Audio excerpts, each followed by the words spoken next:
Hey everyone, my name is Hero, and this is how to beat the Disturbed Tombstone Challenge in 5 minutes. This challenge can be chaotic, but it's actually quite simple. On each side of the arena, there are 2 tombstones. The smaller tombstone spawns skeletons periodically and spawns a royal ghost when it's destroyed. The smaller tombstone will also respawn and alternate between sides after it's destroyed. The big tombstone spawns guards and will spawn a skeleton king when it's destroyed. Unlike the smaller tombstone, the larger tombstone will not respawn. The aim of the game here is to destroy the opponent's main tombstone as quickly as possible. To do this, you'll want to be able to cycle as quickly as possible, so for this challenge I recommend this Hog EQ deck.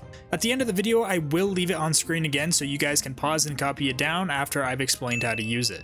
To start off, you want to cycle your Earthquake as soon as possible. If you start with it in your hand, perfect.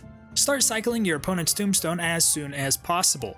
Many of your opponents may have firecrackers, and without arrows, you may be wondering how to counter them effectively. Well, a lot of the time firecrackers will be taken out by guards or your royal ghosts, but you can also try and catch them in your earthquake and finish them off with the log. Do not be afraid to cycle your cannon. There are so many buildings on the field at once that even if your cannon is destroyed, enemy units may still have a hard time connecting. Even if they do connect, it's important not to spend too much on defense.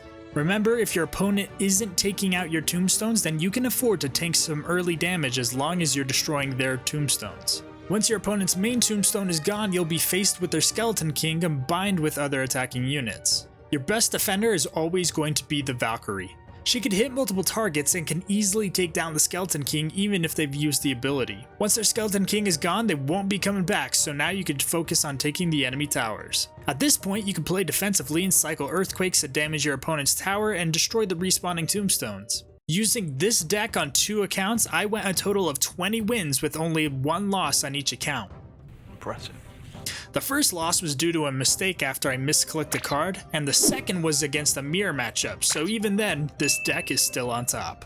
The Evolved Witch is easily countered by the Valkyrie, but a well-placed Firecracker can be sufficient if your Valkyrie is out of cycle. Spacing out your units can ensure the enemy spells hit less of your units, especially the important ones such as Cannon and Firecracker. Placing the Valkyrie up top in the middle can pull enemies from both lanes and distract them while your towers and spawned units help take care of the rest.